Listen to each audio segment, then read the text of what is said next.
시청자 여러분 안녕하십니까? 정태인입니다. 한이TV의 FTA 완전정복 2차 공개 토크쇼. 오늘 출연자 소개해드리겠습니다. 그 누구보다도 한미 FTA를 오래 연구하시고 책을 4권이나 내신 이혜영 교수입니다. 안녕하세요. 안녕하세요. 네, 지적재산권 분야의 탁월한 변리사, 또 끝장 토론에서 한나라당 의원들을 혼낸 남희섭 변리사입니다. 안녕하세요. 네, 안녕하세요. 네, 지금 한미 FTA 화제가 되고 있는 건 대통령께서 3개월 이내 협의 투자자 국가 중재 제도에 대해서 협의를 하겠다 약속 미국과 협의를 하겠다가 그러니까 비준해 달라라고 했는데 이것부터 얘기를 좀 시작해 볼까요? 글쎄 일단 흔히 하듯이 매매 계약서에 도장을 찍고 그다음에 3개월 있다가 살지 안 살지를 한번 고민을 해보자. 또 어떤 분들 말씀하시는 것처럼 일단 임신을 하고 애를 넣을지 안 넣을지 3개월 있다가 결혼을 할지 안 할지 결혼할지 협의해보자. 그런 이야기가 되겠죠. 대통령도 일단 하야한 다음에 3개월 이내에 다시 근무할지 말지 한번 협의를 해보는 건 어떨까 싶어요. 아주 적절할 것 같습니다. 예, 근데 사실은 이 얘기가 미국 정부가 약속한다고 해서 그렇게 될 수 있는 문제가 아니죠? 예, 전혀 아니죠. 기본적으로 협상권을 미국은 의회가 가지고 있는데 그걸 빌려준 게 이제 행정부한테 빌려주는 건 일정 그것도 아주 엄격한 조건과 그 시한을 달아서 그렇기 때문에 행정부가 뭘 할 수 있다고 생각하는 것 자체가 넌센스입니다. 네, TPA 얘기죠. 네. 또 사실상 만일에 그야말로 비준한 후에 ISD를 뺄 수 있을 정도라면 사실 비준하기 전에 재협상할 수 있다는 얘기가 아니겠습니까? 글쎄요, 저도 그렇게 보는 게요. 우리 정 교수님도 잘 아시다시피 협정문을 보면은 22장입니까? 그게 그렇게 돼 있죠. 이제 협정이 발효가 되면은 양국 통상장관이 공동위원장이 되는, 공동의장이 되는 조인트 커미티, 이른바 공동위원회가 만들어지는데 그 공동위원회 안에서 협정문 개정을 이 컨시더 영어로는 그러니까 검토할 수 있고 그다음에 협정문에 나오는 각종 양어안이라든가 유보안을 수정을 할 수 있게 만들어 놓았습니다. 그러니까 지금 정부나 미국에서 하는 말은 정말 뻔한 이야기를 하고 있는 거죠. 그러니까 협정문 안에 있는 얘기고 그렇죠. 언제든지 할 수 있는 얘기를 마치 뭔가를 따온 것처럼 얘기를 하는데 큰 문화 되는 것처럼 이야기하고 있는 거죠. 사실은 미국 정부가 협상 권한이 없다는데 문제가 있는 거죠. 네, 3개월 얘기 더 하시겠어요? 그리고 또 한 가지가 지금 이명박 대통령이 국회 와서 이제 그 제안을 하니까 마치 이제 파격적인 무슨 제안인 것처럼 여러 언론에서 얘기를 하는데 사실은 10월 31일 날 한나라당 황우여 대표하고 민주당 김진표 대표가 이제 합의한 게 있어요. 그게 이제 민주당 의총가 가지고 결국은 깨졌는데 그 합의 안에 나와 있던 내용하고 지금 이명박 대통령이 국회 와서 제안했던 내용하고 내용이 다른 게 하나도 없거든요. 그렇죠. 똑같은 내용. 네. 결국은 한나라당하고 이 민주당이 합의해가지고 민주당 의총에서 깨진 걸 뻔히 알면서 대통령이 똑같은 내용의 제안을 또다시 했다는 거는 근데 이건 어떻게 보면 민주당을 오히려 우롱하는 것이 아닌가 이런 알로 보는 거죠, 알로. 제가 보기 그렇습니다. 황우여가 제안한 건 거부됐지만 이명박이 제안한 건 받아들일 것이다? 이런 얘기가 됐네요. 그러니까 야당을 아주 알로 보니까 그런 태도가 나오는 거죠. 네네. 한미 FTA는 지방자치체의 정책에도 굉장히 큰 영향을 미칩니다. 그래서 박원순 서울시장이 질의서를 보내고 정부와 공방이 좀 있었죠. 근데 이제 미국하고 조금 다른 부분이 있는 걸 먼저 고려를 해야 되는데 미국도 이제 우리나라 지방자치처럼 이제 지역 정부라는 게 있죠. 네. 주 정부 이런 게 있고 그 밑에 카운티 이렇게 해가지고 로컬 가버먼트 해가지고 이렇게 굉장히 수천 개가 있는데 미국은 주정부 권한하고 연방정부 권한이 이제 분명히 이렇게 나눠집니다. 그리고 기본적으로 주정부는 자기 주 자치에 관한 법률을 제정할 권한이 있고 그 중에 일부를 이제 연방정부에다가 자기가 위임을 한다든지 아니면 헌법에선 제한을 하는 경우에는 못하고 나머지는 전체적으로 다 자율적으로 할 수 있는 거거든요. 교육이라든지 보건도 그렇고 형사처벌하는 거 일부도 이제 주정부가 알아서 하는 건데 우리나라 지방자치는 좀 달라요. 그러니까 자치 사무에 관한 거는 법령의 범위 안에서 이제 조례를 정하고 그 조례 안에서 이제 할 수 있게 되어 있거든요. 그러면 이제 문제는 지자체가 할 수 있는 조례를 포괄하는 그 법령이 한미 FTA가 상충하느냐 아니냐를 조사를 하고 현재 하고 있는 지자체 조례 중에 이제 문제가 되는 것들이 있는지 없는지 이런 걸 조사를 해야 되는데, 그러니까 협정 서명한 게 이제 2007년이니까 2007년도에 한 차례 하고 지금 거의 5년이 지났단 말이에요. 그 네. 기간 동안 이제 새로 만든 것도 있고 뭐 고친 것도 있고 막 이렇게 굉장히 많이 있는데 어떤 게 충돌하고 아니고 이런 걸 지금 제대로 조사를 하지 않았단 말이에요. 그래서 이걸 조사하지 않고 이제 국회에서 규진동의안을 통과시키면 나중에 이제 법령하고 충돌된다 이렇게 되면 지금 시행하고 있던 조례들이 무효가 되는데 곧바로 네. 이게 이제 지방자치를 훼손하는 심각한 문제가 있죠. 우리나라는 그런데 미국은 그렇게 되어 있지 않죠. 그렇죠. 이게 재미난 게 우리 지금 국내에서는 잘 이렇게 공론화가 안 된 것 중에 하나가 뭐냐면요. 미국 같은 경우에 이제 우리가 한미 FTA 절차가 끝나지 않습니까? 그러면 USTR 대표가 각 주지사한테 전화를 걸어서 물어봅니다. 한미 FTA를 받아들일 거냐? 네. 승인을 할 거냐? 하면은 예를 들어 주지사가 노 해버리면 끝나는 거예요, 거기서. 근데 어떤 주 같은 경우 예를 들어서 메릴랜드일 겁니다. 메릴랜드 주, 그다음에 하와이도 그렇고요. 그다음에 로드 아일랜드인가? 그 세 개 주 같은 경우에 각 주 의회가 승인을 해야 됩니다. 주 네. 의회가 승인을 해야지 주지사가 오케이를 할 수 있는 거거든요. 그래서 보면은 제가 여기 뭐 표가 있는데 WTO 같은 경우에도 이 WTO에 오케이 사인을 했던 주가 미국 같은 경우에 지금 한 37개. 그다음 미국하고 싱가포르하고 이제 FTA를 타기로 했지 않습니까? 지금 발효 중인데 그것도 이 오케이를 한 주가 한 37개. 마찬가지로 미국하고 칠레도 그렇습니다. 한 그 정도 숫자. 그다음에 미, 호주 FTA 같은 경우에는 그 숫자가 훨씬 적어요, 또. 예, 호주는 아무래도 더 예. 강한 나라니까. 뭐 농업이 세고 예, 그러니까 예, 예. 훨씬 승인한 주 숫자가 적습니다. 그 다음에 미국하고 모로코 같은 경우도 마찬가지 몇 개 안 돼요. 해서 우리나라 같은 경우에는 주지사가 이런 권한을 도지사가 전혀 이런 권한 아예 입도 뻥긋 못하는 처지 아닙니까? 지난번에 우리 한미 협상 과정에서 보면 제주도의 도지사가 제주도 감귤을 어떻게 좀 빼달라고 협상장 주변에 이렇게 서성이는 그런 장면들이 잡히고 그랬어요. 네. 아예 들어가지도 못합니다, 우리는. 예. 그런데 미국 같은 경우에는 주지사가 이 협정을 발효시킬 해당 주가 발효시킬 건지 말 건지에 대해서 이렇게 승인을 받아야 된다고 하는 거. 이거 어마어마한 권한의 차이거든요. 뭐 아시겠지만은 특히 미국 같은 경우 연방이 주로 이제 뭐 국방이라든가 통화, 그 다음에 외교. 예, 이런 걸 이제 관할하면 우리 투자에 관계되는 투자나 이런 부분에 대해서는 각 주정부 관할이거든요. 대개의 경우. 그래서 예를 들어서 뭐 지금 미국의 우리 현대차가 무슨 주입니까? 알라바마인가? 알라바마 주 같은 경우에는 여기 보면은 하나도 안 받아들였어요. 네. 우리 현대가 진출해 있는 남부에 있는 알라바마 주 같은 경우에는 어떤 FTA도 승인한 바가 없습니다. 그렇게 되면 알라바마주에는 한미 FTA가 적용이 안 되는 거고. 안 될 가능성이 높죠. 그러면 우리가 흔히 우리 투자자 보호를 위해서 FTA 한다 그러잖아요. 네. 근데 막상 해당 주인 알라바마에서는 지금까지 어떤 FTA 승인하지 않았습니다. 조지아 볼까요? 조지아? 근데 문제가 되면 연방 정부가 그러면 주 정부에 재판을 해야 되는 거죠. 그 주법이 이행법과 모순되는 거에 대해서. 그런데 이번에 행정조치 성명, 네. 이행법과 같이 통과된 네. 그게 보면은 설사 이 ISD가 많이 걸려가지고 패널이 한국 기업에 승소 판정을 내린다 하더라도 해당 주법은 무효화시킬 수 없다고 돼 있잖아요. 그렇죠. 그리고 우리 같은 경우에 조례는 금방 없어져 버리는데. 네, 주법하고 이행법안이 이제 갈등을 일으키는 경우에. 그렇죠. 그러니까 지금 우리 현대하고 기아가 들어가 있는 게 알라바마하고 조지아주 아닙니까? 네. 근데 조지아주 같은 경우도 승인한 FTA가 미, 호주 FTA 승인했네요. 그러니까 이게 지금 황당한 일이 지금 계속 벌어질 겁니다. 앞으로도.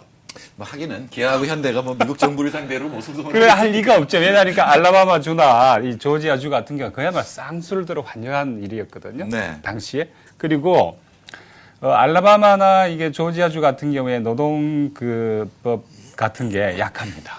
그러니까 이제 골라서 이렇게 들어간 건데 심지어 간 주가 FTA를 승인하고 있지 않다고 하는 거. 네. 그러면 도대체 우리 기업을 보호하기 위해서 이런 게 ISD라든지 투자 조항 이런 것들이 필요하다고 했는데 막상 보니까 뭐 아무것도 없는 거예요, 지금.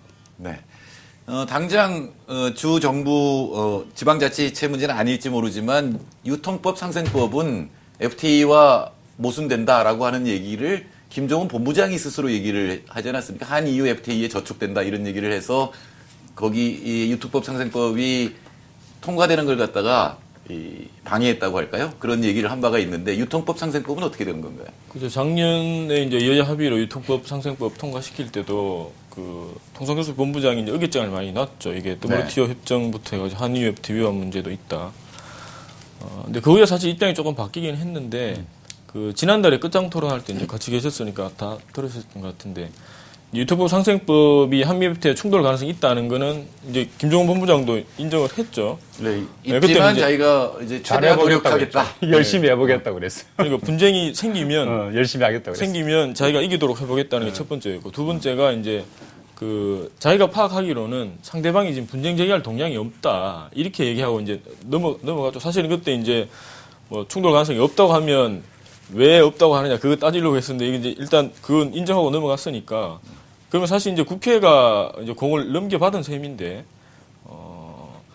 첫 번째 문제가 저거죠. 이게 그 분쟁을 제기할 상대방의 동향을 이제 김정은 본부장은 자기는 파악하기는 없다고 하는 건데 근데 한미 FTA는 이제 한의유와 다르게 이제 투자자 국가 중재 제도라는 게 들어가 있죠. 예, 예. 그럼 분쟁 제기할 상대방이라고 하는 게 한의유 같으면 이제 뭐 유럽 연합 뭐 이렇게 특정 지을 수가 있는데 한미에서 ISD가 들어가 있으면 미국 연방 정부만 이제 그 분쟁을 제기할 상대방이 아니고 투자자란 개인 투자자란 네. 말이에요. 근데 이 투자자도 직접 투자한 사람뿐만 아니라 간접 투자자까지 포함을 하고 있기 때문에 이 동향을 파악할 수 있는 상대방의 범위가 너무 넓어요.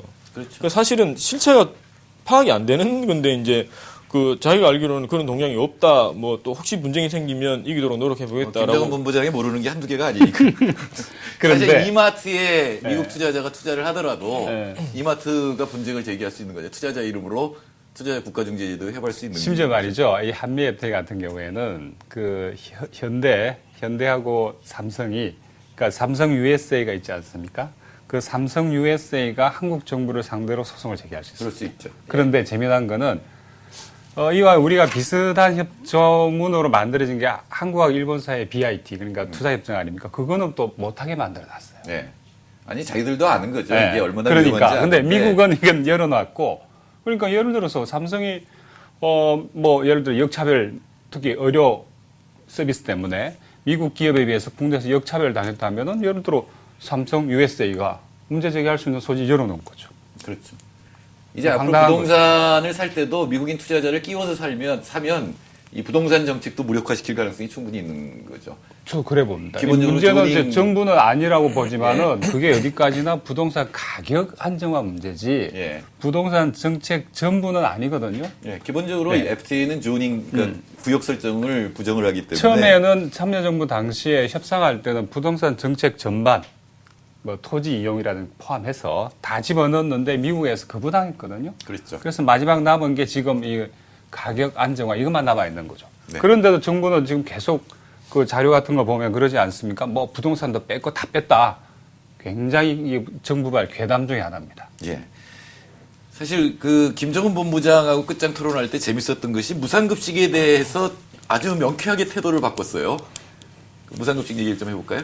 그러니까 학교 급식에서 이제 우리 농산물만 사용하는 게 가능하다 이런 얘기를 여러 차례 이제 그 국회에서 했죠. 김정은 본부장이 그 구도로 확인을 했는데 그 후에 이제 외교통상부에서 나온 자료도 그렇고 지금 그 트윗 통해서 통상교섭본부가 그 뭐 여러 질문들에 대해서 답을 하기도 하고 뭐 FTA는 5일 푼다고 이제 얘기를 하는 것도 보면 이제 그런 얘기들을 계속 하는데 이게 실제 협정문을 보면 네, 하세요. 실제 협정문을 보면 이 지금 외교부가 얘기하는 게 과연 이 사실에 부합한 건지 의문이 굉장히 많이 들어요. 외교부가 지금 얘기하는 거는 많아요. 예. 그 뭘 가지고 얘기하냐면 이제 그 협정문 17장에 보면 정부 조달이라고 있는데 그 정부 조달의 예외로 이제 학교 급식이 들어가 있어요. 네. 그래서 이제 정부가 얘기하는 그것 때문에 괜찮다고 얘기를 하는 건데 이게 지금 우리 학교급식 현실하고는 안 맞는 얘기입니다. 왜냐하면 현재 학교급식은 지자체에서 하거든요. 중앙정부가 하는 것이 아니고. 근데 협정문 17장에서 정부 조달은 중앙정부만 대상으로 합니다. 예. 그러니까 17장에서 예외를 했으니까 지금 하고 있는 학교급식에서 괜찮다고 얘기하는 거는 일단 잘못됐죠. 잘못됐고 이제 그다음 문제가 어디로 넘어가냐 하면 이제 그 가트 협정으로 넘어가는데 협정문도 보면 이제 가트를 인용을 하고 있어요. 근데 가트에서는 기본적으로 상품에 대해서 내국민 대우를 해야 되니까 이게 무슨 말이냐면 학교급식에서 예를 들어서 미국 농산물은 안 쓰고 우리 농산물만 쓴다. 지역 먹거리만 사용한다. 이러면 미국 농산물을 수입해서 판매하는 사람 입장에서는 차별하는 거잖아요. 그렇죠. 자기 상품을. 네. 이걸 금지를 해놨단 말이에요. 근데 이 금지에 대한 예외가 뭐냐면 정부의 목적으로 구매하는 경우에는 이건 또 다른 이제 정부 조달로 봐서 그런 경우에는 이제 내국민 대우를 안 해줘도 된다. 근데 외국산 차별해도 된다. 이렇게 되어 있는데. 그럼 문제는 지금 우리 현행 학교 급식에서 하고 있는 그 식자재 구매하는 게 여기에서 이 WTO 협정에서 얘기하는 정부 조달에 해당하느냐가 관건이잖아요. 근데 지금 우리 학교 급식에 보면 그 식품비, 학교 급식 할 때 들어간 식품비의 비용 부담은 학부모가 부담하는 게 원칙이고, 그다음 이게 친환경 그 식자재를 구매한다든지 하면 지자체가 경비를 지원하게 돼 있어요. 그래서 네. 이 지자체의 경비가 교육청, 교육감 통해서 이제 각급 학교로 이렇게 내려가는 구조인데 이런 구조에 대해서는 대법원이 2번이나 판결을 낸 게 있습니다. 그러니까 단순히 경비를 지원하는 것은 그 WTO 협정에서 얘기하는 정부 조달에 해당하지 않는다. 그래서 2005년도에 전북 조례, 그다음에 2008년도인가요? 그때 경남 조례가 WTO 협정 위반으로 네. 무효된 사실이 있거든요. 그렇죠. 근데 이것도 사실은 지난번 끝장 토론 때 확인된 거지만 외교통상교섭본부가 이 WTO 협정 위반 문제가 생길 것 같으니까 지자체장한테 얘기해가지고 그 공문 처리를 해가지고 대부분의 무효 소송해가지고 이 조례를 없애버린 것이거든요. 그렇죠. 예. 근데 이런 그 논리적 그 구성을 보면 지금 정부가 얘기하는 거는 말이 사실 안 되죠. 그러니까 통상교섭본부가 사실 입장을 바꿨다고 볼 수가 있는 거고, 그렇게 되면은 이제 두 사이에 끼어요. 한미 FTA는 저쪽이 안 되는데 대법원 판결에는 모순이 돼버리는 거죠, 지금. 그러니까 둘 중에 하나는 어기게 되는 거라서. 저는 정부 조달, 지방 정부가 말씀하셨는데 여기 막상 우리 법무부가 만든 투자협정 해설서 같은 걸 보면은 이 문제가 말끔히 해결된 게 아니구나 하는 걸 시사하고 있거든요. 네. 막상 보니까. 그래서 과연 지방 정부에서의 그 정부 조달 문제 급식 포함해가지고 그것이 지금 이 외교통상부에서 설명한 것처럼 그렇게 말끔히 해결되지는 않았다고 봐요, 저도. 이거 한번 지켜봐야 됩니다. 예, 자체가 지금 어느 쪽을 택하더라도 모순이 일어나기 때문에. 근데 저는 김정은 통상교섭본부에 그렇게 이제 지금 단계에서 그렇게 얘기할 수가 없다고 보는 게 왜냐하면 그 잘 하고 있는 지방 조례 2개를 없앴죠. 자기들이 해가지고 무효까지 시켜놓고. 그러니까. 네. 그렇게 새로 만든 게 이제 우리 농산물 대신에 거기는 이제 친환경 농산물 이런 표현을 썼는데 이게 한미 FTA 때문에 다시 문제가 돼가지고 이게 무효가 될 수 있다 이렇게 되면 저는 그 외교통상부하고 계속 논쟁을 하면서 특히 유통상생법은 작년부터 했지 않습니까? 보면은 그 오류의 원인이 기본적으로 자꾸 그분들은 뭐 국제적인 약속을 이야기하는데 실제로 지금 국제법적으로 유효한 국제적인 약속은 개츠밖에 없습니다. 왜 DD 도하라운드 아직까지 전혀 타결이 안 됐기 때문에. 네, 게츠라는 건 서비스에 관한 일반이었죠. WTO 협정입니다. 예, 예. 네. 그래서 거기에 우리가 이제 제출한 양안 같은 걸 보면은 그건 예를 들어 백화점하고 쇼핑센터는 이 금지시켜 놨거든요. 네. 외국계 못 들어오게. 그다음에 각종의 뭐 이른바 경제 수요 심사 이런 것들이 다 들어가 있습니다. 그런데 문제는 그 당시에 똑같이 양안을 냈던 유럽의 7개 나라, 지금 한유 FTA 할 때 뺐던 그 7개 나라하고 비교를 해보면은 그 사람들은 그 당시에 넣었던 걸 그대로 가져와요. 한유에서. 그런데 그렇죠. 우리는 넣었던 걸 자기들이 빼버려요. 네. 그러다 보니까 이 유통상생법이 발생하게 된 원인은 기본적으로 뭐 국제적 약속 때문이 아니고 오히려 지금 외교통상부의 정책 실패 때문에 이 문제가 비롯됐다는 거죠. 정책 성공인지도 몰라요. 자기들 대유통업이 들어와야 우리나라 유통업이 발전한다. 그렇게 보면 그렇죠. 난 보면 통상교섭본부장이 자기가 경제 전문가라는 착각을 하고 있는. 개방을 하는 게 유통 개방에서 얼마나 잘 됐냐고 물어본 쪽이니까 우리하고는 이게 철학이나 세계관이 너무 다르구나 생각을 합니다. 이마트가 성공한 거라고 지금 생각을 하고 있기 때문에 우리가 유통산업이 발전했다고 생각하고 있기 때문에 사실은 그런 게 반영됐을 텐데 어쨌든 대법원 판결과 한미FTA 사이에서 지금 끼어 있는 거죠. 이 김종훈 본부장의 단언이 둘 중에 하나와는 모순이 되게 지금 되어 있는 겁니다. 그러니까 사실 안 된다고 봐야죠. 네. 이런 걸 보면 사실 이제 그 한미 FTA과 관련해 가지고 우리가 알고 있는 많은 정보들을 누가 생산하냐면 외교통상부가 생산하는 정보들, 네. 국회에 제공되어 있는 것도 그렇고 네. 굉장히 많은 정보들이 그렇습니다. 그렇게 그걸로 이제 우리들이 이해를 하고 있는데 사실상 그 외교통상교섭본부는 이 협정 체결과 관련해서는 일종의 이해 당사자거든요. 네. 그게 이제 자기의 직무나 사무의 평가의 잣대가 되기 때문에 예를 들어서 거기에 문제가 있다라고 하면 자기가 직무 수행을 잘못한 결과가 되는 꼴이잖아요. 그래서 이 사람들이 생산하는 정보는 어떻게 보면 편향될 수밖에 없어요. 그리고 그 객관적으로 공정한 정보를 이쪽에서 생산할 거라고 기대하기 사실 힘들거든요. 그래서 네. 지금 단계에서는 공이 국회로 넘어와 있으니까 국회에서 가급적 그 좀 공정한 입장에 있는 사람들 중심으로 이 협정문의 내용 파악도 새로 하고 사실 이런 역할을 좀 해야 지금 시점에 그게 사실 국회가 필요한 역할이라고 저는 보는데 근데 지금 국회에서 하는 거는 뭐 몸싸움을 할 거냐 말 거냐 뭐 ISD 하나 가지고 중요하긴 하죠. 예, 뭐 기준 전에 재협상하냐 후에 하냐 지금 거의 이분법으로 이걸 통과시키냐만 이것만 갖고 보고 있는데 이게 사실 국회에서 사실은 문제입니다. 이렇게 예. 그 지적하신 대로 보면은 지금 외교통상부가 각종 FTA 관련된 이 정보 괴담을 생산하는 진원지잖아요. 그 정부발 괴담들이 거의 여기서 만들어지는데 예를 들어서 뭐 국민연금 이런 거는 협정의 아예 적용을 배제했다든지 그다음에 뭐 전력, 수도, 뭐 가스, 건강보험 포함해서 이런 것들은 다 아무 문제 없다.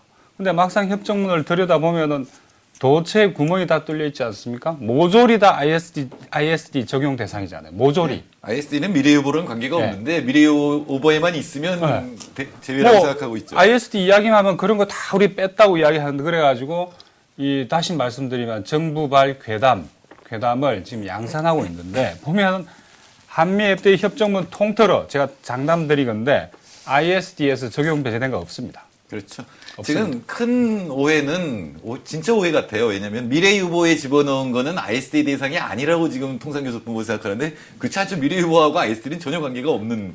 그래서 최근에 이분들이 만든 자료를 보니까 이 부분 전에 우리가 끝장 토론할 때 제기된 거 아닙니까? 이 부분에서 뭐라고 답을 하냐면은 예를 들어서 수용 및 보상, 그다음에 뭐 최소 기준 대우, 송금 이런 것들은 기본적 의무다. 그래서 이건 뺄 수 없다 이렇게 설명해요. 그래서 세상에 그런 국제법이 어디 있냐? 왜 그게 헌법 위에 있는 기본적 의무 비상이 돼버린 거죠? 이런 것들은. 그리고 결국 보자면은 ISD는 우리 헌법 위에 있어요, 실제로. 그래서 캐나다에서도 납스타를 초헌법 뭐 이렇게 부르는 거 아니겠습니까? 자, 이제 투자자 국가 중재제도 우리 송기호 변호사가 꼭 그 ISD란 말 쓰지 말고 투자자 국가 중재제도라고 쓰라고 간곡한 부탁을 해서 제가 열심히 지금 노력을 하고 있습니다. 투자자 강제 중재음 이렇게 한 거 아니었어요? 강제 중재는 너무 강하니까 투자자 국가 중재제도 이렇게. 저는 그렇게 할 테니까 자유롭게 사용하십시오. 투자자 국가 중재제도는 굉장히 강력한 제도고 또 이건 어떻게 사례를 부르는 수밖에 없지 않겠습니까? 여러 가지 사례가 발생을 했고 그게 지금 외교통상교섭본부가 얘기하는 걸 전부 부정하는 그런 사례들이 발생을 하고 있는데 유명한 거는 이제 이미 다 다뤘으니까 최근 사례를 중심으로 한번 좀 더 짚어보기로 하죠. 제가 팁을 하나 드릴게요. 우리 법무부가 굉장히 일을 열심히 요즘 잘하고 있는데 특히 투자협정 관련돼서 ISD 관련해가지고 좋은 자료들을 굉장히 많이 만들어놨어요. 네. 작년에 그것도. 네. 그것도 그림도 아주 잘 그려놓고. 해서 법무부 홈페이지 자료실에 가시면은 이거 다 다운받을 수 있습니다. 필요하면 제가 직접 보내드릴 수도 있는데. 또 이야기하면 또 내립니다, 그거. 내릴 수가 없어요. 그건 자료실에 들어가 있는 거니까. 문제는 통상교섭본부 해석하고 법무부 해석이 달라요. 네, 많이 달라요. 그리고 특히 이 ISD 관련해서 이게 국제 중재에 회부된 건들을 이 정책 사안별로 쭉 분류를 해가지고 심지어 보건 의료도 들어가 있고 네. 다 다 들어가 있습니다. 그래서 앞으로는 법무부하고 통상교섭본부하고 예. 그래서 그것도 다 2010년 자료들이에요. 예. 그것도 굉장히 두꺼운 해설서도 있고 그다음에 아주 정말 알기 쉬운 여기 제가 다 다운받아 갖고 다니는데 그러니까 저도 몰랐던 너무나 많은 사례들이 요 법무부 자료에 다 포괄이 되어 있거든요. 소개를 좀 해주시죠. 여기 이제 뭐 부동산 프로젝트 들어가 있고요. 공공 서비스 뭐 다 있습니다. 이 안에. 예를 들어서 알기 쉬운 정책 유형별 투자 분쟁 사례 해가지고 쭉 정리를 해놨어요. 아주 네. 그래서 특히 이런 것도 있고요. 그 다음에 또 알기 쉬운 투자 분쟁 가이드 해가지고 또 이런 것도 있고 해서 아주 그림도 좋습니다. 해서 꼭 좀 우리 이 시청자분들이 좀 찾아서 보시면 좋겠어요. 그냥 몇 가지를 소개를 해주시죠. 그럴까요? 예, 자꾸 저희 시청자분들한테 너무 많은 부담을 주지 마시고. 아니 법무부 홈페이지 들어가면은 그 쉽게 찾을 수 예, 있습니다. 제목이 사실 알기 쉬운 이렇게 시작하는데 읽으면 쉽지는 않더라고요. 그래서 권리사가 어려우면 시청자들은 모른다는 얘기니까 소개를 해주세요. 투자 분쟁 유형의 공공 서비스 여기 이제 우체국, 택배, 방송, 쓰레기 처리, 상하수도, 그다음에 고속도로 운영 뭐 이런 거. 네, 전부 다 있었죠. 예, 그다음에 정부 조달 관련해 가지고 고속도로 건설 계약, 국유재산 관리 계약, 이동통신 발전소 뭐 이런 거. 금융 관련해서는 뭐 부지기수고요. 그다음 환경 및 생태 보전. 이 또 무지 많지 않습니까? 환경 관련해가지고. 환경이 아마 단일 항목으로는 제일 많을 것 같아요. 그 다음에 여기 또 보면은 사법기관의 판단 관련 분쟁. 다시 말해서 우리 대법원의 판결에 대해서조차도 ISD가 문제를 제기할 수 있고, 그 다음에 부동산 개발, 이 특히 많습니다. 부동산. 그 다음에 보건 정책 관련, 그 다음에 비자 분쟁 관련. 하여튼 무지 많아요. 네, 주로 통상교섭본부가 다 빼놨기 때문에 안전하다는 거 중심으로 해서 지금 분쟁이 많이 그렇습니다. 일어나고 있는데 남변리사도 예, 저도 최근 사례 좀 말씀드리면 이제 그 정부가 얘기하는 것 중에 하나가 그 지금 한미FTA에 들어있는 거는 이제 미국의 그 양자간 투자협정 2004년 모델을 기반으로 한 거거든요. 그렇죠. 네. 근데 그 이전에는 그 중재판정부에서 그 ISD 대상이 되는 조항들 해석을 좀 넓게 하고 뭐 이런 것들이 사실 좀 있었어요. 네. 그걸 이제 사실 좁히는 노력들을 좀 했죠. 이제 부족한 건 많은데 아까 이현 교수님 말씀하신 것처럼 뭐 부동산 가격 안정화 정책이 지금 한미FTA 부속세에 들어가 있다든지 뭐 이런 흔적들은 조금 있긴 있는 부족하긴 하지만 그래서 이제 그런 가능성이 많이 줄었다, 많이 줄었다 이렇게 얘기를 하는데 그래서 제가 최근 사례들을 그 지금 법무부 자료에도 안 나오는 건데요. 그걸 보면 그 작년 10월 1일 기준으로 그 북미 자유무역협정, 납타. 예, 네. 나프타에 따른 이건 ISD를 그러면 안 된다. 투자자 국가 중재 청구한 사건이 한 66건이 있는데 예. 그 중에 캐나다 대상으로 한 게 아니라 28건, 미국이 19건인데요. 2000년 이후 그러니까 그 한미 FTA가 모델로 했다고 하는 그 2004년 미국 양자 투자협정 예, 모델 예. 이후에 나온 거.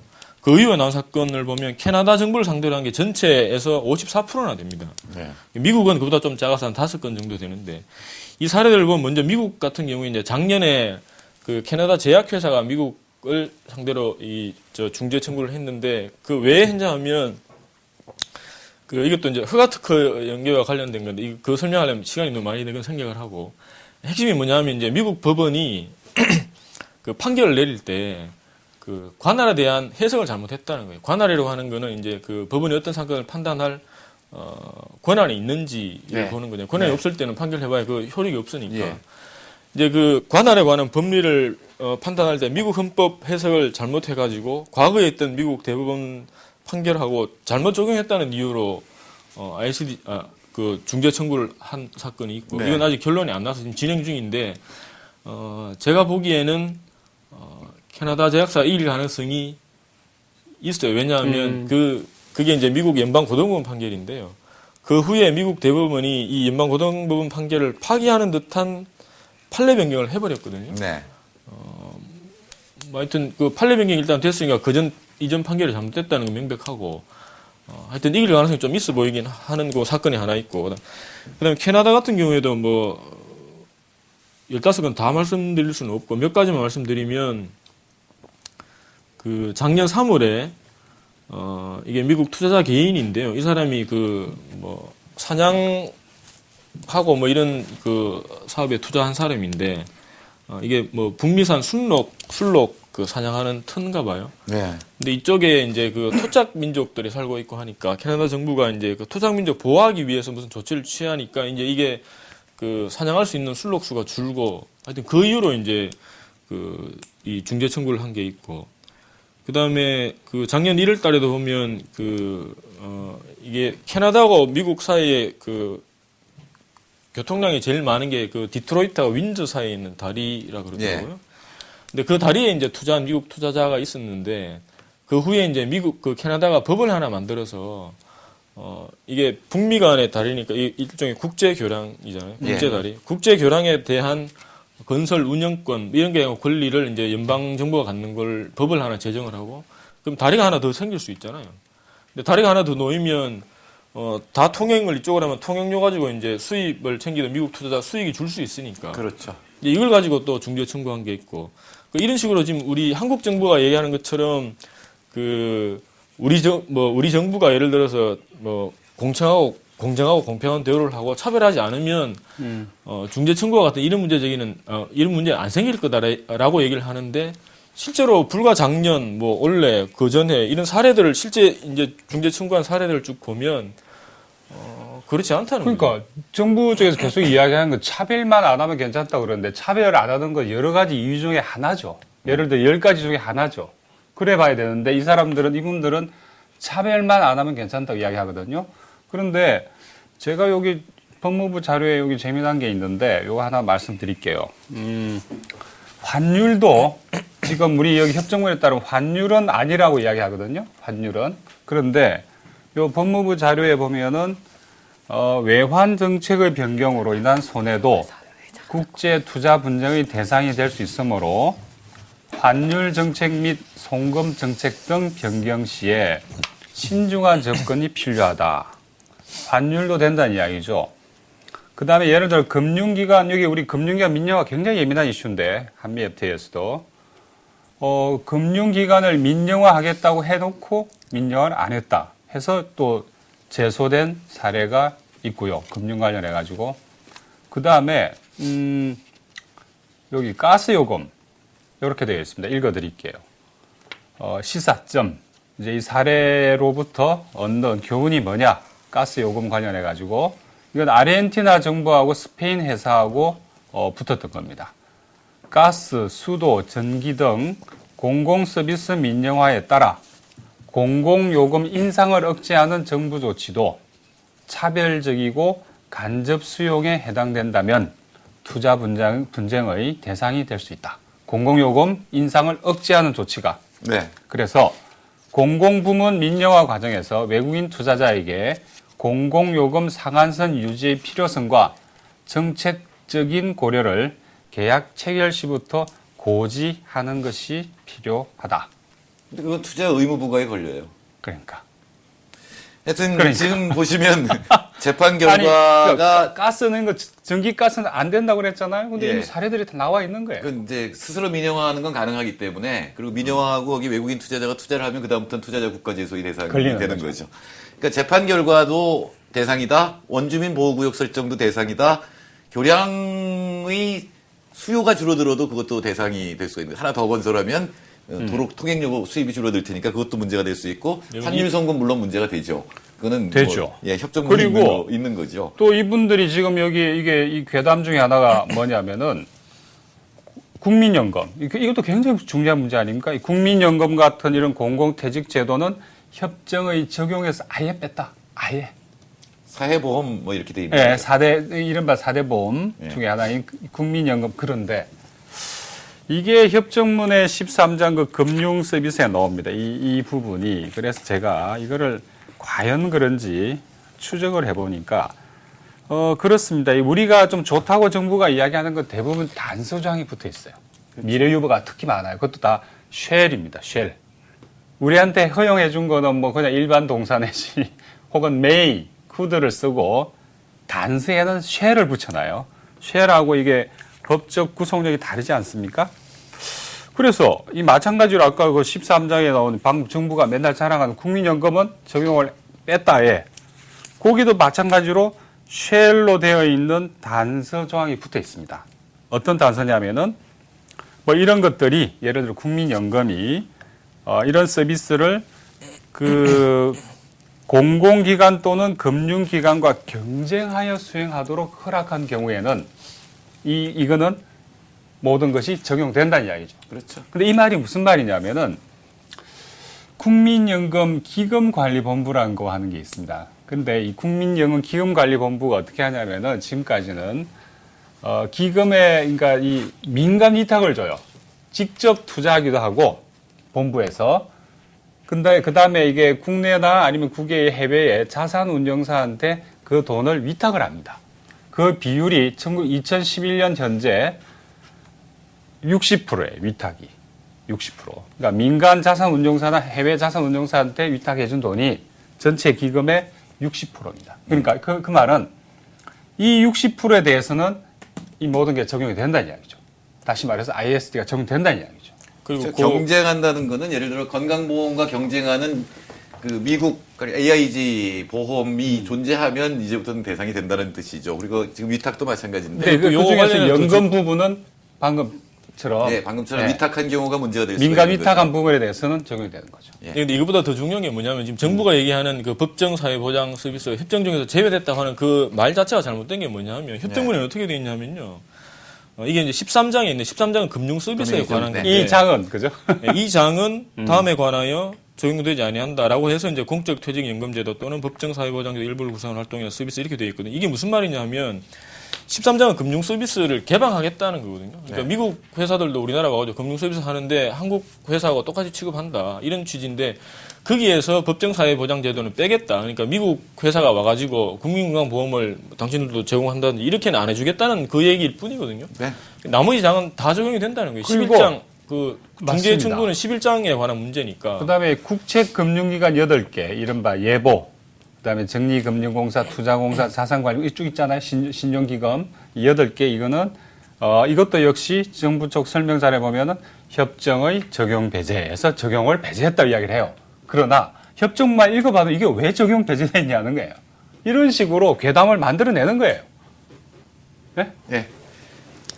예, 다시 정리를 하자면 그 사회보험이 제외됐다고 하는 것은 금융 챕터가 적용되는 데에서 배제됐다는 얘기지 한미 FTA 적용 배제가 아니라는 거죠. 한미 FTA는 적용될 수 있는 것들이 많이 들어있고 특히 투자자 국가중재제도는 거의 뭐 미래유보건 뭐건 하여튼 미국인 투자자가 침해를 받으면 할 수 있는 제도죠. 자, 시청자 질문 받겠습니다. 전기요금, 가스요금, 공공요금 다 오른다는데 이거 사실인가요? 물론 그냥 오르는 건 아니고 민영화를 하고 외국인 투자자가 들어왔는데 요금 규제를 하면 그건 투자자 국가중재제도의 대상이 된다는 거죠. 그러니까 우리나라의 자발적 민영화가 겹쳐지면 엄청난 위력을 발휘할 수 있다 이런 거죠. 한미 FTA가 발효되자마자 공공요금이 그 다음날 오른다는 건 괴담 맞죠. 그건 괴담이에요. 정부가 주장하는 것처럼. 그러나 우리 정 교수님이 설명하신 것처럼 그 조건 하에서 보면 공공요금 오릅니다. 예. ISD 문제만 있는 거 아닌데 왜 민주당은 여기 너무 올인하는 거 아닐까요? 맞죠? 맞는 말씀이 시청자들이 너무 잘 알아요. 저도 안타깝습니다. 사실은 한미 FTA 협정문 자체가 우리나라의 공공 문제라든가 이런 걸 후퇴시키고 ISD는 사실은 우리 정부가 규제를 강화하는 걸 막는 역할을 하는 거죠. 그런데 저는 그 방금 지적하신 게 저는 뭐 100% 동의를 하고요. 그런데 한 가지 우리가 주의해서 봐야 될 대목이 이 ISD라는 건 일종의 절차법이거든요. 그러니까 절차가 발동되는 모든 게 다 해당되기 때문에 그만큼 적용 범위가 어마어마하게 넓고 또한 우리의 어떤 그 경제 생활이라든가 나아가서 이 법과 관련된 국민 생활에 그야말로 지대한 영향을 미치기 때문에 사실은 정말 중요합니다. 예. 문제는 그 재판을 3명의 법률가가 다 판단을 내리고 단심이라는데 또 문제. 그리고 심지어 여기 보면 부속수에 보면은 이제 상소 메커니즘을 둘 가능성에 대해서 열어놓고 있지 않습니까? 예. 네. 그래서 이 부분에 대해서 예를 들어 미국하고 만일 우리가 ISD 가지고 재협상에 들어간다면 미국은 이 부분은 상소 메커니즘은 만들 겁니다. 예, 페루인가 어디도 들어가 있어요. 그러니까 요 정도 이미 협정문에 들어가 있는 걸 해주면서 뭐 협상의 성과인 것처럼 아마 선전을 하겠죠. 네, 그리고 뭐 지방자치 정부가 그 재판에 참여할 수 있는 권리 뭐 이런 것 정도는 빼줄 수 있어요. 한미 FTA 조항에 공기업 외국인 지분 제한 철폐 이런 조항도 있나요? 외국인 지분 제한을 줄이는 거 있죠. 지분 제한을 줄이는 거라기보다는 그게 레치스로 걸어놓은 가스공사하고 전력 한전 물론 발전 부분하고도 비율이 좀 다르긴 하지만 지분 제한을 없앤다기보다 원래 있었던 지분 제한을 줄인 것들이 그렇죠. 있죠. 그거를 더 이상 외국인 소유 지분 제한을 더 이상 못하게 더 이상 늘리지 못하게 예, 앞으로 늘릴 수는 없죠. 지분 제한을 늘릴 수는 없고 상한선을 정해놓고 예, 내려가면 못 상한선을 내렸고 올라오게 그다음에 다시 올라가지는 못하게 돼 있는 예, 겁니다. 그러니까 지분 제한을 우리가 강화하는 거는 앞으로 불가능해지는 거고 협정문 내에서 내린 것도 이미 내려놓은 것들이 있고요. 그렇죠. 그런 것들이고요. 그다음에 한미 FTA가 저지되더라도 론스타 문제나 공기업 주식 보유 현황을 보면 FTA만 저지한다고 끝나는 문제는 아닌 것 같은데요. 질문이 정확히 뭔지 모르지만 물론 그렇죠. 한미 FTA가 없어도 지금 론스타 문제나 이런 건 다 발생하는 모르겠습니다. 거니까. 만일 이 대법원 론스타 관련해서 대법원 판결이 한미 FTA 발효 이후에 내려졌으면 분명히 이건 아이스트 갖고 갈 겁니다. 예, 론스타가 예상이 되죠. 그랬기 때문에 한미 FTA를 적극 지지했잖아요. 예. 요 가능성을 열어봤기 때문에. 그렇죠. 근데 다행히 그 판결이 한미 FTA 발효 이전에 났기 때문에 이제 소급이 안 되는 거 아닙니까? 다행이죠. 그런 면에서 보면. 근데 뭐 재판 결과도 투자자 국가중재제도의 대상이 되기 때문에 근데 이제 일단 이전에 이제 내려진 거니까 그렇죠. 발효 이전에. 그건 좀 더 다행인데 분명히 론스타 문제는 될 것 같아요. 사실 MBC가 2006년에 PD수첩을 만들 때 론스타와 한미 FTA 이런 식으로 제목을 붙였었거든요. 네. 그러니까 분명히 충분히 그러면은 패소할 가능성이 많죠. 정부 약속한 거에서 뒤로 빼버린 어쨌든 게 있기 때문에. 과세 조치가 ISD 대상이라고 하는 건 뭐 확실한 거죠. 뭐 의문의 여지가 없습니다. 네. 자, 주제를 좀 바꿔볼까요? 지금 사실 많이 논의되지 않은 것 중에 문화 다양성 문제도 심각합니다. 지금 스크린 쿼터를 줄인 것부터가 이제 심각한데 사실 문화 다양성 협약하고 한미 FTA는 부딪히지 않습니까? 그게 문화 다양성 협약이라는 게 그렇지 않습니까? 원래 이 협약 비준을 강력히 저지한 거는 외교통상부입니다. 특히 한미 FTA 때문에 혹시 문화 다양성 협약이 걸림돌이 되지 않을까라는 이유로 끊임없이 저희들 쪽에서 요구를 했음에도 불구하고 한미 문화 다양성 협약 비준을 방해한 게 이제 외교통상부예요. 예. 그러다가 어떤 문제가 생겼냐면은 한미 FTA 때 문화 다양성 협약을 못하게 한 비준 동의를 못하게 하고 있었는데 한EU FTA를 하다 보니까 EU 쪽에서 아주 강력한 태클이 들어왔습니다. 예. 당신들 이거 안 하면 한EU FTA 안 한다. 하니까 그때 부랴부랴 문화 다양성 협약을 이제 그 비준 동의안을 낸 거죠, 국회에. 그래서 지금은 발효 중이지 않습니까? 우리가 국내법으로 들어왔고. 네. 거기에 보면은 이런 조문이 있습니다.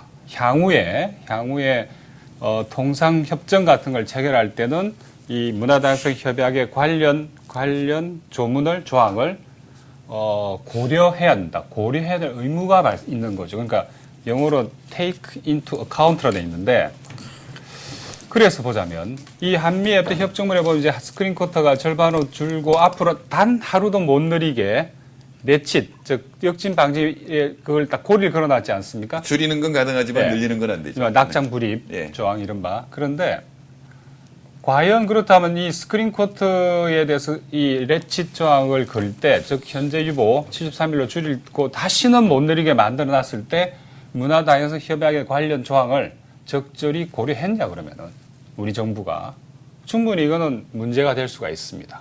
예. 전혀 고려한 흔적이 없잖아요. 그렇죠. 사실은 스크린 쿼터 때문에 그 참여정부 때 이창동 장관이 프랑스 갔을 때 기립박수를 받았어요. 네. 근데 돌아와서 바로 73일로 줄여버렸어요. 근데 이 스크린 쿼터를 절반으로 줄인 그 시점을 놓고 그 전과 후의 관객 수를 비교해 보면은 40%가 줄었습니다. 그 네. 말은 지금 정부에서 점유율을 가지고 이야기를 하는데 점유율이 뭐 별로 줄지도 않았는데 왜 그러냐고 이야기를 하는데 점유율은 말 그대로 상대적 비율 아닙니까? 네. 그래서 실질적으로 한국 영화 산업에 어떤 피해, 어떤 영향을 줬는지는 관객 수를 봐야 합니다. 그게 절대량이니까. 그만큼 관객의 절대량이 한국 영화에 대해서 줄어버린 거죠. 40%나. 네. 그러니까 상황은 이게 의미하는 바는 봐라. 역시 스크린 쿼터 줄이니까 이런 영향이 나타나지 않냐 이런 거거든요. 네. 근데 끊임없이 정부에서는 부인을 하는 거죠. 그렇게 점유율이 있는 것도 사실은 대형 영화들이 몇 개 성공해서 그런 거지. 그렇죠. 이 종다양성이라는 면에서 보면은 소예산 영화들은 사실상 다 대박 죽었다. 영화 몇 개가 그걸로 다 이게 스크린 코드를 커버하고 점유율 커버해서 그런 거지 실제로 본다면 예를 들어 더 이상 예술 영화 안 나오잖아요. 글쎄. 볼만한 게. 예, 스크린 쿼터를 채워야 하면은 146일 채우려면 그런 것들도 걸렸었는데 이제는 걸릴 가능성이 없으니까 만들지도 그러니까 않는다는. 원앙소리 같은 예. 아주 이게 고품격의 예술 영화 같은 게 이제 나올 가능성이 매우 줄어든 거죠. 예, 걸릴 가능성이 없어 안 만들죠. 안 만들면 만들어 봐야 안 만들면 대박도 없는 거고. 스크린 코드 이런 게 없어지면 걸 데가 없는데 그러니까 안 만드는 겁니다. 네. 자, 이제 지적재산권으로 넘어가도록 하겠습니다.